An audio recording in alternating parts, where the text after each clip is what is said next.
प्यारे बच्चों नमस्कार। करंट अफेयर्स इस क्लास में आपका स्वागत है। आज करंट अफेयर्स में अपन देखेंगे जून 2023 की प्रतियोगिता दर्पण का नेशनल। ठीक है, तो नेशनल राष्ट्रीय देखेंगे अपन जून 2023 का। ओके, आ जाओ। इसमें सबसे पहले न्यूज है अपने असम शांति समझौता। ठीक है ना, असम शांति समझौता, ये इतनी ही न्यूज है। वो तो राष्ट्रीय पार्टी आ गई, इतना देखो। ठीक है ना, असम शांति समझौता।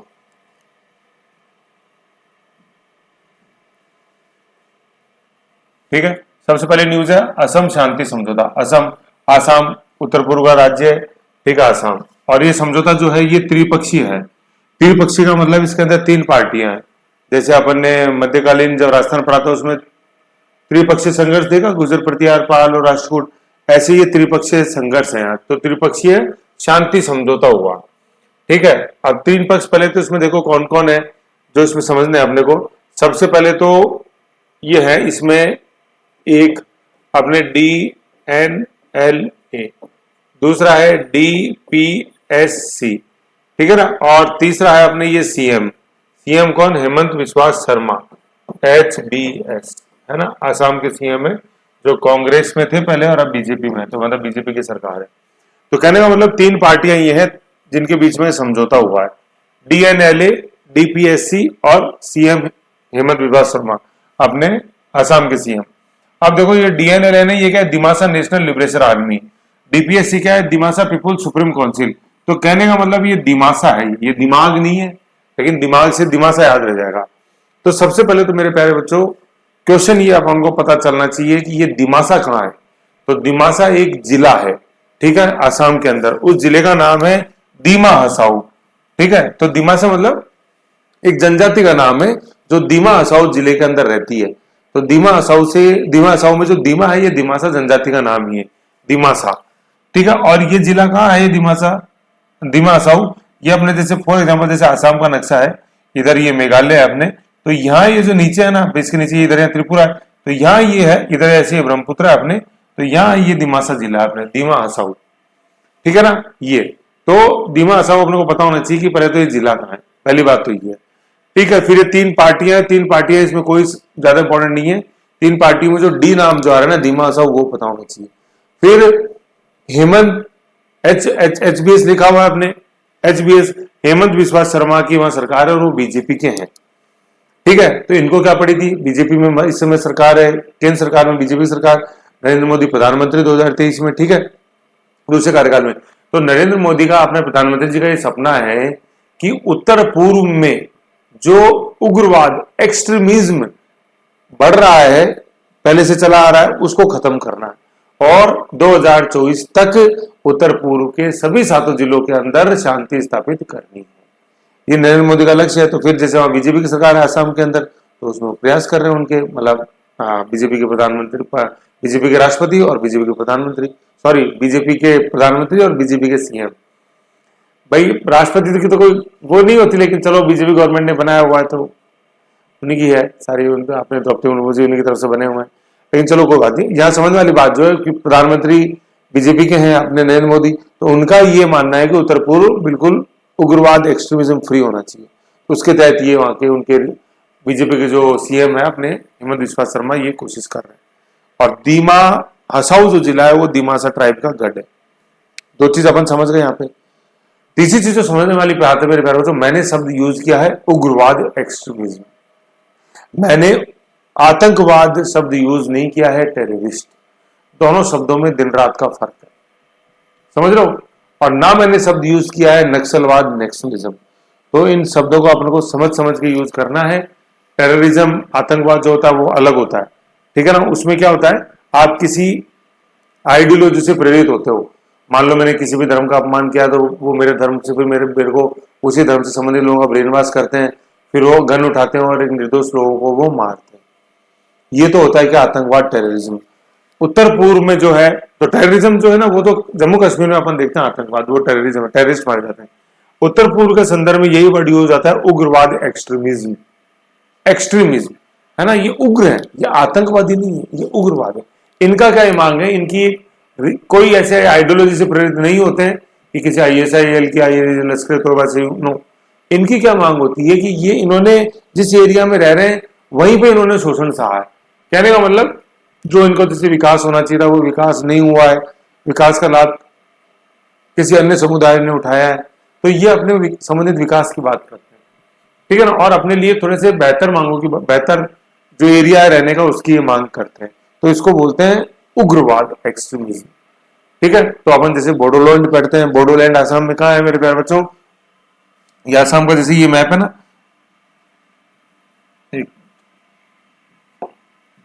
आसाम का जैसे अपना मैप है इस तरह का दिखाई देता है आसाम। तो आसाम में ये जो मैप है जो अपने ये इधर जुड़ा हुआ है, एक सेकंड,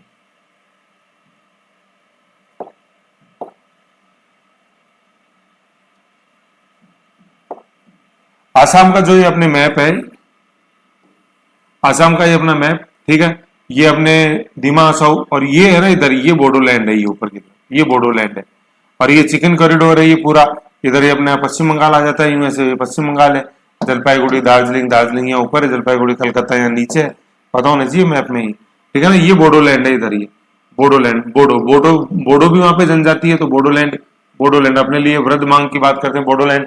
इधर नागालैंड है ना, नागालैंड, नागालैंड में new socialist council of Nagaland, NSCN bracket में हम लिखते हैं माओइस्ट ग्रुप, तो ये भी यही बात करते हैं कि हमारे लिए वृद्ध नागालैंड की चाहिए, ठीक है ना। ये दिमा हसाऊ, ये सॉरी आसाम में, आसाम का मैप देख रहे थे पर यहाँ है नागालैंड, यहाँ ये नागालैंड यहाँ, ठीक है ना। फिर नागालैंड के नीचे ये मणिपुर, मणिपुर के इधर फिर अपन देखते हैं मिजोरम, ये इधर यहाँ मेघालय और ये त्रिपुरा है ना, ये उत्तर पूर्व अपना सारा ऊपर ही अरुणाचल प्रदेश है, ठीक है। तो बोडोलैंड जो है ये भी उग्रवाद है। NSCN मोइबा ये अपन देख रहे हैं अपने नागालैंड के अंदर, nationalist socialist council of Nagaland, ठीक है ना। और इधर ही अपने दिमा हसाऊ, अपने दिमासा जो अभी न्यूज में अपन देख रहे हैं, ये आसाम में यहाँ। ब्रह्मपुत्र नदी जो है अपने अरुणाचल प्रदेश से निकल के ये ऐसे आती है ब्रह्मपुत्र नदी से। अपना जो काजीरंगा नेशनल पार्क है वो यहाँ है, काजीरंगा गोलघाट जिले के अंदर ऐसे। तो आसाम का मैप जरूर देखो और ऐसे बनाओ, ये ऐसे बनाओगे ना तभी चीजें क्लियर होंगी। अब अपन अगली न्यूज पढ़ेंगे, उसमें देखेंगे अरुणाचल प्रदेश और आसाम के बीच शांति समझौता हुआ है, ये जो इन दोनों की इंटर स्टेट बाउंड्री है उसके अंदर, अंतर्राज्यीय सीमा पे, ठीक है ना। तो ये अपन को रीडिंग बिटवीन द लाइन्स, ये दो तीन चीजें मैंने बताई, ये पता होना चाहिए। एक्सट्रीमिज्म, आतंकवाद मत जोड़ देना उसके अंदर, ये है ना। अब त्रिपक्षीय जो है ना, त्रिपक्षीय में थोड़ा सा मैं बताऊं, एक थोड़ी सी चूक हो गई, ये जो है ना DNL और DPS, ये तो एक ही गुट है, मतलब उग्रवाद वाले गुट ये हो गए, एक ही अपने CM है वहां के, CM, और तीसरा है केंद्र सरकार, ये तीसरा देखो मैंने यहाँ लिख दिया था, त्रिपक्षीय गुट ये है। पहला तो दो गुट हो गए, दो गुट कौन से हो गए, ये DNLP, DNLA है ना, दिमासा नेशनलिस्ट लिबरेशन आर्मी, ठीक है ना, और दूसरा है DPSC, Dimasa people supreme council. वैसे DPSC अपन बोलते हैं directive principle of state policy, वो DPSP होता है, ये DPSC है, दिमासा पीपुल स्टेट काउंसिल, और Dimasa national liberation army, Dimasa सब समझना है। और तीन पार्टियां ये हो गई गुट, दो गुट, दूसरा CM है, दूसरा पक्ष, तीसरा है केंद्र सरकार, ठीक है ना, ऐसे गृह मंत्रालय की मदद से। तो ये अपन को देखना, और उग्रवाद शब्द को अपने को समझना है, ठीक है ना। उत्तर पूर्व में उग्रवाद है, जम्मू कश्मीर के अंदर आतंकवाद है, और जो अपन छत्तीसगढ़ में देखते हैं वो नक्सलवाद है। अपन जैसे मेंस के अंदर एक टॉपिक आता है चैलेंजेस टू इंटरनल सिक्योरिटी, आंतरिक सुरक्षा के समक्ष चुनौतियां, उसमें तीन होते हैं, आतंकवाद, उग्रवाद और नक्सलवाद, ऐसे, ठीक है। नक्सलवाद अभी अपन दंतेवाड़ा पढ़ेंगे, उसमें आएगा लास्ट न्यूज में। नेक्स्ट न्यूज देखते हैं अपन, अरुणाचल असम सीमा समझौता। अभी जैसे अपन ने देखा कि आसाम के CM है HBS हेमंत बिस्वा शर्मा, ऐसे अरुणाचल प्रदेश के CM है प्रेमा खांडू, और वो भी BJP के ही है।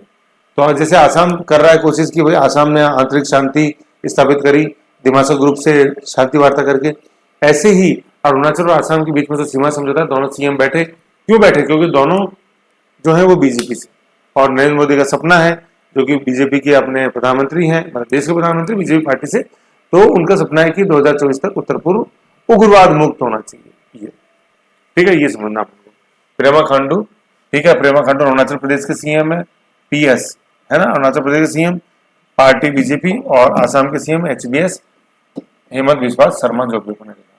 और क्या था, इन दोनों राज्यों ने, अरुणाचल आसाम ने, एक लोकल कमीशन आया था 1972 में, लोकल कमीशन है ना, 1972 में, इन दोनों ने ही इस रिपोर्ट को अमान्य कर दिया था, रिपोर्ट को अरुणाचल ने भी मानने से मना कर दिया था, आसाम में, दोनों कोर्ट में गए, और ये मुद्दा तब से चल ही रहा था। तो नरेंद्र मोदी जी ने, प्रधानमंत्री जी ने बोला कि देखो कोर्ट में कुछ नहीं होगा, आपसी बैठ के समझौता करो, वो ज्यादा असरदार है, ठीक है ना, ऐसे। तो ये है। तो अब क्वेश्चन ये आता है कि उत्तर पूर्व में शांति स्थापित करने के लिए वर्तमान में किए जा रहे प्रयास, क्वेश्चन आता है मेंस के अंदर खास तौर पे। और जिनके इंटरनेशनल रिलेशन है, PSR है, पॉलिटिकल PSIR है, पॉलिटिकल साइंस इंटरनेशनल रिलेशन, उनसे ये इंटरव्यू में या मीन्स में पूछा रहे हैं, बहुत अच्छे क्वेश्चन कि उत्तर पूर्व में शांति स्थापित किए जाने के लिए हाल ही में सरकार द्वारा किए गए प्रयास। तो दिमासा काउंसिल से समझौता और अरुणाचल आसाम इंटरस्टेट बाउंड्री जो है, अंतर्राज्यीय सीमा, उस दोनों राज्यों के बीच में सीएम स्तर पर समझौता और उसमें लोकल कमीशन की रिपोर्ट को मान लिया। समझ गए, ये हो गई दो न्यूज। तीसरी न्यूज में अपन पढ़ते हैं आम आदमी पार्टी को राष्ट्रीय पार्टी का दर्जा। काफी अच्छी न्यूज है, ठीक है ना, राष्ट्रीय पार्टी का दर्जा। तो अभी वर्तमान में अपन जैसे देखेंगे टोटल 6 पार्टियां हैं जिनको नेशनल पार्टी का दर्जा है। बीजेपी, कांग्रेस, INC बोलते हैं इंडियन नेशनल कांग्रेस, देन CPM है, communist party, Maoist M CPM बोलते हैं। 2 है, CPI को नहीं है, कम्युनिस्ट पार्टी ऑफ इंडिया को नहीं है नेशनल पार्टी का दर्जा, CPM को है, कम्युनिस्ट पार्टी माओइस्ट, CPM बोलते हैं ना। फिर 3 है अपने, एक ये आप हो गया, एक BSP है बहुजन समाज पार्टी अपने मायावती, और एक है अपने NPP नेशनलिस्ट पीपुल्स पार्टी जो उत्तर पूर्व में है, 4 राज्यों में, ठीक है। अभी अपन देखेंगे, तो इनकी लिस्ट इधर बनी हुई है, इधर अभी मैं बता दूंगा, लिखो मत, सब है आगे। अब क्वेश्चन ये आता है, अभी जो अपन को समझना है ना, रीडिंग बिटवीन द लाइंस जो इसके अंदर है कि किसी भी पार्टी को, अब जैसे आपको राष्ट्रीय पार्टी का दर्जा मिला तो इसकी शर्तें क्या है, यही शर्तें पूछी जाती है प्री और मेन। तो देखो शर्तें अगर अपन जैसे सीधा अगर आप से लाइन टू लाइन थ्योरी के रूप में पढ़ोगे ना तो वो बहुत कलिष्ठ लगती है, तो मैंने माइक्रो के रूप में आपके सामने रखी है, उसको समझने का आप प्रयास करो तो उससे काफी अच्छी आपको समझ बने, ठीक है। तो देखो किसी भी पार्टी को राष्ट्रीय पार्टी देने के दर्जा देने के 4 आधार होते हैं, चारों में से कोई सी भी वो कंडीशन पूरी करता हो। सबसे पहला आधार तो यही है कि 4 राज्यों में उसको राज्य पार्टी का दर्जा हो। जैसे आज अपन देखते हैं आम आदमी पार्टी आपको जो राष्ट्रीय स्तर का दर्जा मिला है, ये इसी शर्त को पूरी करने पे मिला है कि आम आदमी पार्टी 4 राज्यों के अंदर राज्य पार्टी है। अब सवाल आता है वो 4 राज्य कौन से हैं? उसका जवाब बहुत ही आसान है, 2 राज्य उत्तर के हैं और 2 राज्य दक्षिण के हैं। उत्तर के जो 2 राज्य हैं, एक दिल्ली आप जानते ही हो, दूसरा पंजाब आप जानते ही हो। 2 दक्षिण के आप नहीं जानते, उसको आप जान लो, एक गुजरात है और एक अपने गोवा है। ऐसे तो 2 उत्तर में हो गए, 2 दक्षिण में हो गए, दिल्ली, पंजाब, गुजरात एंड गोवा। ओके, इन 4 राज्यों में आपको राज्य पार्टी का दर्जा है। इसी आधार पर आपको आप मतलब आम आदमी पार्टी को राष्ट्रीय पार्टी का दर्जा दिया। किसने, कौन देता है? इलेक्शन कमीशन ऑफ इंडिया, ठीक है। केंद्रीय निर्वाचन आयोग, राज्य निर्वाचन आयोग नहीं, केंद्रीय। राज्य पार्टी का दर्जा भी केंद्रीय निर्वाचन आयोग ही देता है और राष्ट्रीय पार्टी का दर्जा केंद्रीय निर्वाचन आयोग देता है। समझ गए, एक तो चीज ये है। तो पहली कंडीशन तो ये होगी जो पूरी करी। दूसरी कंडीशन क्या है राज्य पार्टी का मतलब राष्ट्रीय पार्टी का दर्जा देने की, कि किन्हीं भी 4 राज्यों के अंदर जो सबसे लेटेस्ट लोकसभा चुनाव है उनके अंदर आपको 6% मत मिले हो, वैध मतों का 6% मत मिला हो। क्या बोला मैंने? किन्हीं भी 4 राज्यों के अंदर गत लोकसभा चुनाव में आपको मतलब किसी भी पार्टी को 6% मत मिले हो तो उसको राष्ट्रीय पार्टी का दर्जा मिला। मतलब 4 राज्यों में 6% मत, कौन से चुनाव में? लोकसभा चुनाव। ये भी जैसे अगर पूरा नहीं होता है तो अगली शर्त क्या है? किन्हीं भी 4 राज्यों के अंदर गत लोकसभा चुनाव में 4 सीटें मिली। इससे पहले वाली कंडीशन क्या थी? गत लोकसभा चुनाव के अंदर 6% मत। ये आप अगली तीसरी क्या बता रहा हूं, किन्हीं भी 4 राज्यों के अंदर गत लोकसभा चुनाव में 4 सीटें, प्रतिशत में मत है और वैसे नॉर्मल संख्या में सीटें। तीसरी शर्त ये हो गई।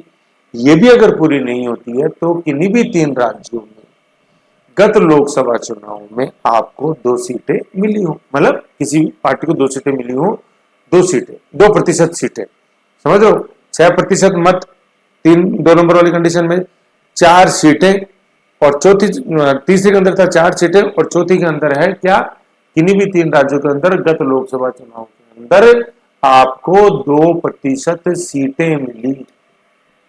ये 4 कंडीशन में कोई सी भी आप फुलफिल कर दोगे तो आपको राष्ट्रीय पार्टी का दर्जा, आपको मतलब उस दल को इन चारों में से किसी भी कंडीशन को पूरी करने वाले दल को केंद्रीय निर्वाचन आयोग राष्ट्रीय पार्टी का दर्जा दे। ये है सीधी सी बात, ये लिखा हुआ है। शर्तें, 4 राज्यों, है ना, 4 राज्यों में वो राज्य पार्टी हो। आप एक दिल्ली में, दूसरा पंजाब, तीसरा गोवा, चौथा गुजरात। मैंने क्रम में यूं बताया था, दिल्ली, पंजाब, गुजरात, गोवा, कोई फर्क नहीं पड़ेगा। और मतलब सेकंड कंडीशन ये पूरी नहीं हो तो ये ले लो जी, 4 राज्यों के अंदर गत लोकसभा या विधानसभा चुनाव के अंदर 6% मत मिले हो। 6% क्या मत, है ना, मैंने लोकसभा बोला था, इसमें विधानसभा विधानमंडल भी बोल दो, लेजिस्लेटिव असेंबली आर्टिकल 168 जो अपन ने देखा भाग 6 में। तो किन्हीं भी 4 राज्यों में गत लोकसभा और या विधानमंडल के जो चुनाव हुए उसके अंदर कुल वैध मतों का 6% मत मिला हो। ये भी नहीं मिला तो ये भी सर्टिफाइड नहीं। और किन्हीं भी 4 राज्यों के अंदर गत लोकसभा चुनाव के अंदर 4 सीटें मिली हुई, ये सीटें हैं। देखो स्टूडेंट क्या है, ये मत और सीट में कंफ्यूजन हो जाता है ना। तो क्या है, 4 सीटें मिली हो किन्हीं भी गत लोकसभा चुनाव में 4 राज्यों में। गत मतलब जो अभी हाल ही में हुए लेटेस्ट, जैसे अभी 2019 के हुए लेटेस्ट, अब 24 में हुए, ये भी पूरी नहीं होती तो अंतिम शर्त क्या है, किन्हीं भी 3 राज्यों में, अभी तक 4 राज्य पड़े थे, अब 3 राज्यों में गत लोकसभा चुनाव के अंदर 2% सीटें मिली। समझ गए, ये भी सीट, लेकिन ये प्रतिशत था, ये नहीं प्रतिशत, फिर लास्ट वाला प्रतिशत है। कहने का मतलब 2 और 4% है और 3 और 4 सीटें। समझो वापस से, किन्हीं भी 4 राज्यों में राज्य पार्टी का दर्जा। अब राज्य पार्टी का दर्जा कैसे मिलता है, वो नीचे से, ठीक है, ये शर्त पूरी नहीं होती तो दूसरी शर्त क्या है, किन्हीं भी 4 राज्यों के अंतर्गत लोकसभा या विधानमंडल के चुनाव में कुल वैध मतों का 6% मत उसको मिला हो। ये भी पूरी नहीं होती तो तीसरी शर्त क्या है, किन्हीं भी 4 राज्यों के अंदर, मतलब भारत में 28 राज्य हैं, तो किन्हीं भी 4 राज्यों के अंदर गत लोकसभा चुनाव के अंदर आपको कम से कम 4 सीटें मिली हो। ये भी पूरी नहीं होती तो गत मतलब किन्हीं भी 3 राज्यों के अंदर गत लोकसभा गत लोकसभा चुनाव के अंदर आपको कितनी सीटें मिली हो, आपको 2% सीटें मिली हो तो उस पार्टी को राष्ट्रीय पार्टी का दर्जा मिल जाएगा 2%। ठीक है, तो देखो 2, 4, 6, ये प्रतिशत, ये सीटें। तो ऐसे ये जो माइक्रो के रूप में है ना, इसको देखो बार बार पढ़ोगे ना, ये बार बार पढ़ने से याद होगा। इसको और याद करने का कोई तरीका नहीं। याद करो भूलो, याद करो भूलो, एक दिन ऐसा आएगा भूलना चाहोगे तो भी नहीं भूल पाओगे। समझ गए। और आपको मिला है दर्जा किस आधार पे, आप पार्टी को 4 राज्यों में राज्य पार्टी। समझ गए। अब 4 राज्यों में राज्य पार्टी बन गई आप, तो सर राज्य पार्टी मिलने का भी तो कोई ना कोई आधार होगा ना। बिल्कुल है साहब, क्या आधार है, ये देखो, ये लिखा हुआ है ना। ये बहुत इंपॉर्टेंट क्वेश्चन है और बहुत ज्यादा गुंजाइश है, जैसे पूछा जाता है प्री मेंस दोनों में। राज्य पार्टी का दर्जा कैसे मिलता है कि ये वही 4 शर्तें वापस हैं, कोई सी भी एक शर्त पूरी कर दो आप। और गत जो लोग लेजिस्लेटिव असेंबली के इलेक्शन हुए विधानमंडल के, मतलब इसमें 4 राज्य नहीं, राज्य पार्टी का दर्जा दोगे तो सीधी सी बात है, एक राज्य से मतलब है। तो गत लोकसभा, है ना, विधानसभा विधान परिषद या विधानसभा की बात होती है। गत लेजिस्लेटिव विधानमंडल के लिए, लेजिस्लेटिव असेंबली के लिए, गत लेजिस्लेचर के लिए, मतलब इसमें विधानसभा ही होती है राज्यों में, विधानसभा से मतलब है चुनाव से, क्योंकि वो डायरेक्ट इलेक्शन होते हैं। तो गत विधानसभा चुनाव के अंदर यदि किसी भी पार्टी को कुल मत का 6% मिला है, वैध मतों का 6% मत मिला है और 2 सीटें मिली है, तो देखो मत तो है परसेंटेज में और सीटें हैं केवल संख्या। ठीक है, तो गत विधानसभा चुनाव में यदि किसी भी दल को कुल वैध मतों का 6% व कुल सीटों में से 2 सीटें मिली हैं तो उसको अपन राज्य पार्टी का दर्जा देते। समझ रहे हो। तो इसी कंडीशन पे आपको मिला हुआ है गोवा में, आप जो है ना आम आदमी पार्टी, उसको गोवा और गुजरात में मिला है। अब देखो यहाँ पे लिखा हुआ है, देखो मत, गोवा में इसको मत मिले 6.8, चाहिए कितने, मतलब 6.8% चाहिए कितने, 6%, 0.8 का फर्क रह गया। और सीटें कितनी चाहिए 6% के साथ 2, और सीटें भी हैं 2, दोनों कंडीशन जरूरी है, ये 6% और 2 सीटें। अगर ये 7% सीटें मिलती, लेकिन अगर 6.8 मतलब 7% वोट मिल जाते, लेकिन अगर सीट एक ही मिलती तो नहीं मिलता इसको राज्य पार्टी का दर्जा। 4 राज्यों में राज्य पार्टी नहीं होती तो नेशनल पार्टी भी नहीं होती। अब दूसरी कंडीशन देखो कि अगर सीटें मिल गई 3 और प्रतिशत मत 4 ही होते तो भी नहीं मिलता। ये दोनों कंडीशन सेटिस्फाई होनी चाहिए, इसलिए प्लस लिखा हुआ है। कुल वैध मतों का 6% व 2 सीटें आपके पास हैं तो आप राज्य पार्टी में जाओगे उस राज्य के अंदर। तो गोवा और गुजरात में से मिली, बाकी दिल्ली और पंजाब में तो काफी अच्छा बहुमत है आपको। गुजरात में सीन देखो आपका क्या है कि उसको कुल वैध मतों का 13% मिला है, चाहिए कितना 6, और सीटें कितनी मिली है 5, चाहिए कितनी होती हैं 2। समझ गए यू। फिर अपन देखते हैं गत विधानसभा एलए विधानसभा चुनाव में या तो 3% मत मिले हो या 3 सीटें मिली हो, ठीक है ना, 3% मत या 3 सीटें, ठीक है। तो कई बार क्या होता है, जैसे आप को जैसे अपन देख लेते भाई प्रतिशत तो मान लो या 5 ही मिलता, लेकिन अगर सीटें 3 मिल जाती तो बन जाता, सिक्का चल जाता है कि नहीं है। मैं ये बता रहा हूं कि जैसे मान लो परसेंट ये होता 4, लेकिन सीट अगर यह 3 हो जाती तो मिल जाता, किस कंडीशन में मिलता है, सेकंड वाली कंडीशन में मिलता है। ऐसे समझ गए। 6% से अगर 6.8 मतलब 6% सीटें, 6% मत आ गए आपके, 6% उससे ज्यादा, तो सीटें आपको 2 ही जीतनी, ठीक है। लेकिन 6% मत नहीं आए, लेकिन 3% से ज्यादा, 3% ज्यादा आपके मत हैं, तो आप कितने सीट जीतनी जरूरी है, 3 सीट जरूरी है ना। मतलब 6% मत अगर आपने पा ली तो 2 ही सीटों पे काम चल जाएगा। 3% से ज्यादा मत पाए हैं 3 और 6 के बीच में, मतलब 3% और 6% के बीच में अगर आपने मत पाए हैं, मत वोट, तो सीटें कितनी जीतनी है आपको, 3 ही जीतनी, ऐसे है ना, 3 सीटें जीतनी है। कहने का मतलब अगर मत प्रतिशत कम है तो आपको 1 सीट ज्यादा जीतनी पड़ेगी, मत प्रतिशत अगर आपने ज्यादा जीता है तो 1 सीट आपको कम जीतनी पड़ेगी। ऐसे कहीं भी एक जगह पलड़ा भारी होना चाहिए। अगर प्रतिशत मत में पलड़ा भारी है, 6% है, तो सीट आपको 2 ही चाहिए कम से कम। मत प्रतिशत में पलड़ा हल्का है तो सीटों में पलड़ा भारी है। देखो 3% अगर मत है तो सीटें कितनी चाहिए, 3 चाहिए। ऐसे है, ये लॉजिक है इसके अंदर। ये तो हो गया विधानसभा चुनाव में। फिर क्या, गत लोकसभा चुनाव के अंदर 6% मत मिले हो, वह उस राज्य के अंदर लोकसभा सीटें उनमें से 1 सीट आपने मिली हो, है ना। गत लोकसभा चुनाव में कुल वैध मतों का 6% प्लस 1 सीट आपको मिली, ये लोकसभा चुनाव का हो गया। अब एक कंडीशन है जिसमें लोकसभा और विधानसभा चुनाव दोनों मिक्स है। वो क्या कहती है कंडीशन, कि आपको टोटल वैध मतों का 8% मत अगर मिला है, सीट एक भी नहीं मिली है, कई बार होता है ये जहां टफ कंपटीशन होता है ना, तो आपको सीटें तो वोट तो बहुत मिले लेकिन सीट एक भी नहीं मिली, तो उस कंडीशन में भी आपको राज्य पार्टी का दर्जा मिल जाएगा। और 4 राज्यों के अंदर राज्य पार्टी का दर्जा मिल गया तो आपको राष्ट्रीय पार्टी का दर्जा मिलेगा, जैसे आपको मिला दिल्ली, पंजाब, गोवा और गुजरात में 17। गोवा में देखो बिल्कुल 6.8% मत मिले और 2 सीटें।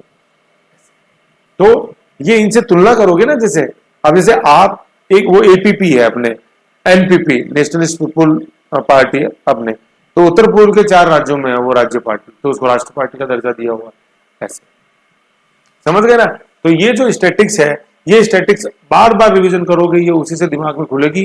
इसको खोलने को मेरे प्यारे बच्चों और कोई तरीका नहीं।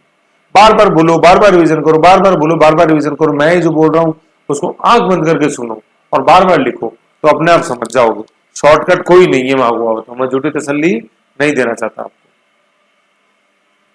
फिर आगे बढ़ते हैं अपन इसमें, और अब इधर क्या देखते हैं अपन इसमें, देखो अब ये लिखा हुआ है आगे और कि वर्तमान में 6 राज्य पार्टियां हैं, मतलब नेशनल पार्टियां, राज्य कह रहे 6 नेशनल पार्टियां हैं, ठीक है ना। 6 कौन कौन सी है, BJP Narendra Modi, Indian National Congress Sonia Gandhi Rahul Gandhi, CPM communist party of India, इसको हिंदी में माकपा बोलते हैं, मार्क्सवादी communist party, BSP Bahujan Samaj party, ठीक है ना, ये बीएसपी है ना, बहुजन समाज पार्टी।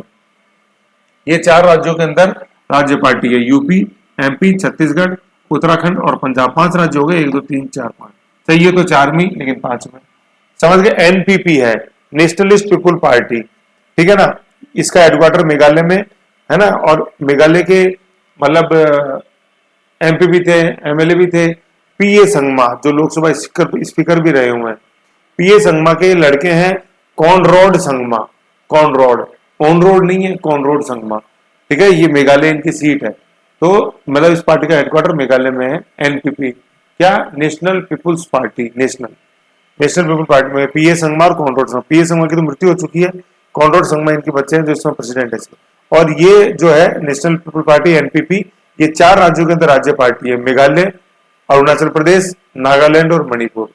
कहां पे, मैंने आपको बताया उत्तर पूर्व, जैसे अपन देखें उत्तर पूर्व का नक्शा अपन जैसे यूं देखते हैं इस तरह से, तो ये 4 राज्य कौन कौन से हो गए? मेघालय, ये हो गया मेघालय, ठीक। दूसरा है अरुणाचल प्रदेश, ये अरुणाचल प्रदेश हो गया। असम नहीं, पूरा नॉर्थ ईस्ट है, ये दूसरा हो गया अरुणाचल प्रदेश। तीसरा है नागालैंड, ये नागालैंड, और चौथा है नागालैंड के नीचे मणिपुर, नीचे मिजोरम, मिजोरम नहीं। तो एक हो गया मेघालय जहां इसका हेडक्वार्टर ही है, पीए संगमा, कॉनराड संगमा। दूसरा अरुणाचल प्रदेश, तीसरा नागालैंड, चौथा मणिपुर, मिजोरम नहीं है नीचे वाला, ऐसे। तो 4 राज्यों में राज्य पार्टी है, तो इसको राष्ट्रीय पार्टी का दर्जा मिल गया। जैसे आम आदमी पार्टी है 4 राज्यों में, दिल्ली, पंजाब, गुजरात और गोवा, ठीक है ना। तो आम आदमी पार्टी को कहाँ का राज्य पार्टी का दर्जा दिया हुआ? बहुत अच्छा क्वेश्चन है। तो कहाँ कहाँ? दिल्ली में है, पंजाब में है, गुजरात में, गोवा। सबसे नजदीक जो मामला था वो गोवा का है। गोवा में 3 अक्षर और सबसे नजदीक 6.8। फिर ये आप आ गया आम आदमी पार्टी, ये मैंने अभी बताया। और आम आदमी गणित अपन इधर देखी थी, है ना। गणित मतलब ये मैंने जो बताया था यहाँ पे, हाँ बताया था, ये बताया, ये गणित देखी थी गोवा मत की, ठीक है। फिर इसके बाद अपन देखते हैं कि पहले कुछ पार्टियां नेशनलिस्ट पार्टी थी, राष्ट्रीय पार्टियां, लेकिन उनका दर्जा हटा लिया गया। ये कौन सी अभी हाल ही में? एनसीपी, है ना, अपने नेशनल कांग्रेस पार्टी, शरद पवार वाली, महाराष्ट्र में, जिसमें अभी तोड़फोड़ चल रही है। शरद यादव नहीं, शरद यादव तो बिहार से है, जेडीयू, और ये है एनसीपी, शरद पवार। कहां पे? अपने महाराष्ट्र में। शरद यादव बिहार से हैं, शरद पवार महाराष्ट्र से। टीएमसी, तृणमूल कांग्रेस, ममता बनर्जी। सीपीआई है अपने प्रकाश कारक, CPI, communist party of India बोलते हैं, भाजपा। मतलब 2 कम्युनिस्ट पार्टियां हैं अपने, एक तो सीपीएम जिसको नेशनल पार्टी का दर्जा है, कम्युनिस्ट पार्टी मार्क्सिस्ट, और दूसरा है CPI, communist party of India. एक माकपा है, एक भाजपा है। माकपा है मार्क्सिस्ट कम्युनिस्ट पार्टी, और ये भाजपा है भारतीय कम्युनिस्ट पार्टी। तो भाजपा भारतीय का नहीं है, भारतीय का भगा दिया दर्जा स्टेट नेशनल पार्टी का, माकपा के पास है। माकपा, मैं से माकपा, और मैं से मेंटेन कर रखा है नेशनल पार्टी का दर्जा, ऐसे आता है। ओके, ये है।